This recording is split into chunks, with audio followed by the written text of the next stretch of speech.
வணக்கம். நான் உங்கள் தோழி. டிஎன்பிஎஸ்சி குரூப் 4க்கு படிக்கக்கூடிய மாணவர்களாக நீங்கள் இருந்தீங்க அப்படின்னா கண்டிப்பாக நீங்கள் மனசில் பதிய வைக்க வேண்டிய ஒரு வாசகம் இருக்குது. முடிந்தவரை போராடு அப்படின்னு சொல்லிட்டு. ஸோ இந்த வாசகத்தை நம்ம பார்த்தோம் அப்படின்னா நம்மளால் முடிஞ்ச வரைக்கும் நம்ம போராடிட்டே இருக்கணும். கண்டிப்பாக நம்ம முடிஞ்ச வரைக்கும் நம்மளால் போராடிட்டே இருந்தோம் அப்படின்னா கண்டிப்பாக நம்ம ஒரு நாள் வெற்றி அடையலாம். ஸோ விதை நம்ம இப்போ தான் போட்டிருக்கோம். அது இப்போ தான் கொஞ்சம் கொஞ்சமாக வளர ஆரம்பிச்சிருக்கு.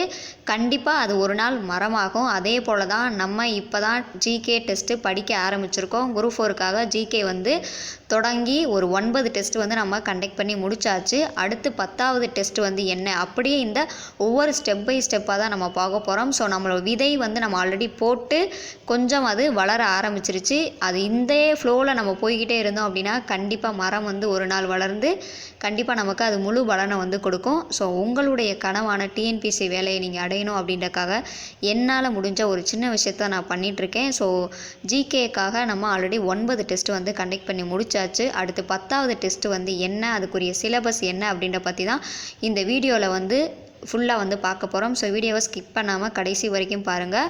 ஃபஸ்ட்டு நீங்கள் எல்லாமே மைண்ட் செட்டில் வச்சுக்கோங்க. ஸோ நம்ம குரூப் 4க்கு இந்த வருஷம் வேலையை அடித்தே ஆகணும் அப்படின்ற அந்த ஒரு நோக்கத்தோடு படித்தா மட்டும்தான் இந்த வருஷத்துக்கு நமக்கு வேலை. அப்படி இல்லாட்டி கண்டிப்பாக அடுத்தலாம் நமக்கு சான்ஸ் வருமா அப்படின்றது நமக்கு தெரியாது. ஸோ நம்ம கண்ணு முன்னாடி இருக்க சான்ஸை நம்ம மிஸ் பண்ணக்கூடாது. ஏன்னா 2020 நம்ம எக்ஸாமு கிட்டத்தட்ட ஒரு 5-6 எக்ஸாம்ஸ் கால்ஃபர் வர வேண்டிய எக்ஸாம்ஸு நம்ம கண்ணு முன்னாடி இந்த எக்ஸாமே போட்டு எக்ஸாமே இன்னும் கண்டக்ட் பண்ணி முடியலை. இப்போ அடுத்த வருஷம்லாம் இன்னும் நோட்டிஃபிகேஷனே வரலை. அப்போ அந்த எக்ஸாம்லாம் நம்ம இமேஜின் பண்ணிவிட்டு நம்ம நேரத்தை வேஸ்ட் பண்ணக்கூடாது. நம்ம கண்ணு முன்னாடி இருக்க இந்த குரூப் 4 2021 குரூப் 4 நம்ம அடித்தே ஆகணும். ஸோ அதை மட்டும் மைண்டில் வச்சுட்டு நீங்கள் படிக்க ஆரம்பிங்க. கண்டிப்பாக வெற்றி அப்படின்ற ஒரு இலக்கை அடைஞ்சலாம். ஸோ 10வது டெஸ்ட்டுக்குரிய சிலபஸ் என்ன அப்படின்னு இப்போ பார்க்கலாம். ஸோ ஆல்ரெடி நம்ம 9th இருக்கக்கூடிய first volume, second volume, third வால்யூமில் உள்ள எது முடிச்சிட்டோம் அப்படின்னா அரசியல் அமைப்பு முடிச்சிட்டோம். ஒரே ஒரு லெசன் மட்டும் தான் நம்ம முடிக்காமல் இருந்துச்சு. அது என்ன அப்படின்னா இந்த 9th ஸ்டாண்டர்டில் இருக்கக்கூடிய செகண்ட் வால்யூம். ஸோ 9th ஸ்டாண்டர்டில் இருக்கக்கூடிய செகண்ட் வால்யூமில் ஒரே ஒரு யூனிட் மட்டும் அரசியல் அமைப்பில் இருக்குது. மனித உரிமைகள் அப்படின்னு சொல்லக்கூடிய இந்த யூனிட். ஸோ ஃபஸ்ட் யூனிட் மனித அரசியலமைப்பில் இருக்கக்கூடிய ஃபஸ்ட் யூனிட்டு. அதுக்கப்புறம் பார்த்தோம் அப்படின்னா பொருளியலில் இருக்கக்கூடிய ஃபஸ்ட் யூனிட் பணம் மற்றும் கடன் அப்படின்னு சொல்லக்கூடிய இந்த 2 யூனிட். ஸோ 9th செகண்ட் வால்யூமில் 2 லெசன்ஸ். அதுக்கப்புறம் பார்த்தோம் அப்படின்னா 9th third volume. So 9th third வால்யூமில் இருக்கக்கூடிய 9th தேர்ட் வால்யூமில் பார்த்தோம் அப்படின்னா நம்ம அரசியல் அமைப்பு நேற்று 9வது டெஸ்ட்டில் தான் அரசியல் அமைப்பு நம்ம முடிச்சாச்சு.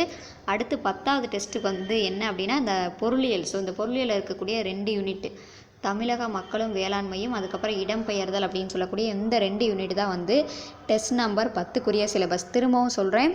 So 9th standard second volume 9th standard second வால்யூமில் இருக்கக்கூடிய அரசியல் அமைப்பில் ஒரு யூனிட்டு, மனித உரிமைகள் அப்படின்னு சொல்லக்கூடிய ஒரு யூனிட்டு, இன்னொரு யூனிட் பார்த்தோம் அப்படின்னா எக்கனாமியில் இருக்கக்கூடிய பணம் மற்றும் அப்படின்னு சொல்லக்கூடிய அந்த யூனிட்டு.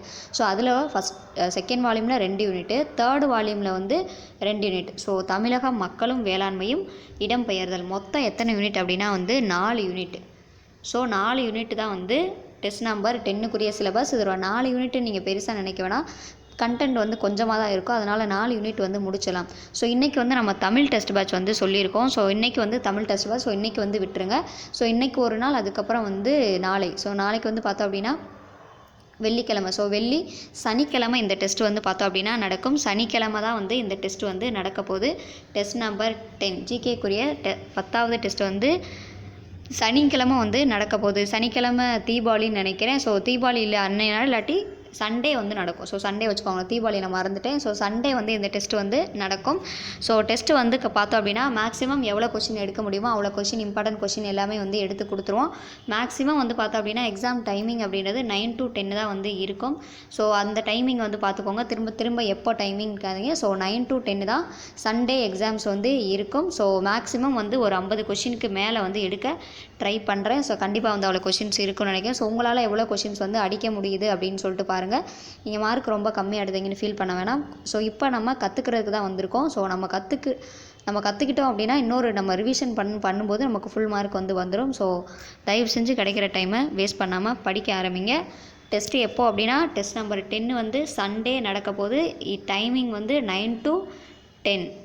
ஸோ சிலபஸ் வந்து நான் முன்னாடியே சொல்லிட்டேன். ஸோ தெளிவாக வந்து பார்த்துக்கோங்க. இந்த வீடியோ உங்களுக்கு பிடிச்சிருந்துச்சு அப்படின்னா மறக்காமல் உங்கள் நண்பர்களுக்கு ஷேர் பண்ணுங்கள். மறக்காமல் நம்ம சேனலையும் சப்ஸ்கிரைப் பண்ணிடுங்க. நன்றி.